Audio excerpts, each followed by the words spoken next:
ga sauran mutanen gari ina ce musu kada su ɗauka ce wanda 'yan shi'a ake yi, in ma sun ɗauka a da yanzu sun gane ba haka ba ne. Yanzu duk mutanen da ake kashewa a gari burutai suka tare mu hanya. Su sani fa waɗanda suke kashe-kashen nan tare suke da gwamnatin nan fa.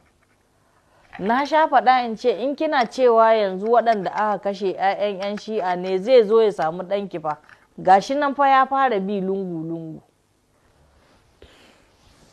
Ku zo mu haɗu mu ce ba mu yadda ba, da wannan kaɗai ne za mu ƙwaci 'yancin kanmu. Ban ce dole sai kin shi'a ba in ba ki yin shi'a, ban ce kai shi'a ba in ba ka yin shi'a, amma ban ce ma ka musulunta in ba ka son kai musulunci ba. Amma kana son ka ƙwaci 'yancinka ba ka son a kashe ka.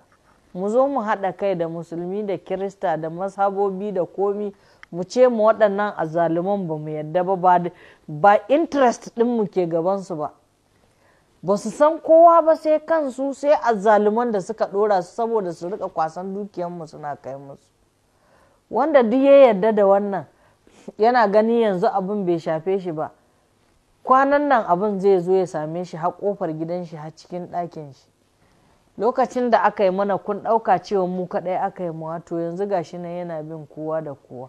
Ku kawo ga azzalumai albishirinku, da za ku ga bayan addini da sunan Imam Husaini ya ɓata, da ba musamman zan Allah ba sallallahu alaihi wa sallam.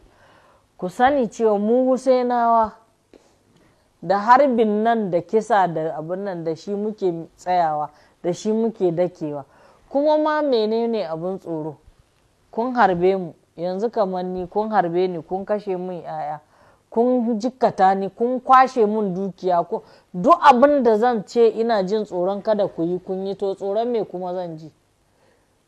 To ku sani miliyoyin iri na kuke haifarwa yanzu, wanda ba mu tsoron ku, ba mu shakkan ku, ba mu jin shakkan wani abin da za ku yi, don kun kai ƙuras.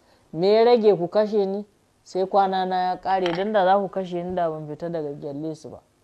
Albishirinku da azaban lahira, sannan duniyan ba za ku taɓa samun kwanciyar hankali ba, kuma da yardan Allah kuna nan kuna kallo abin da kuke jin tsoro sai ya tabbata insha Allah.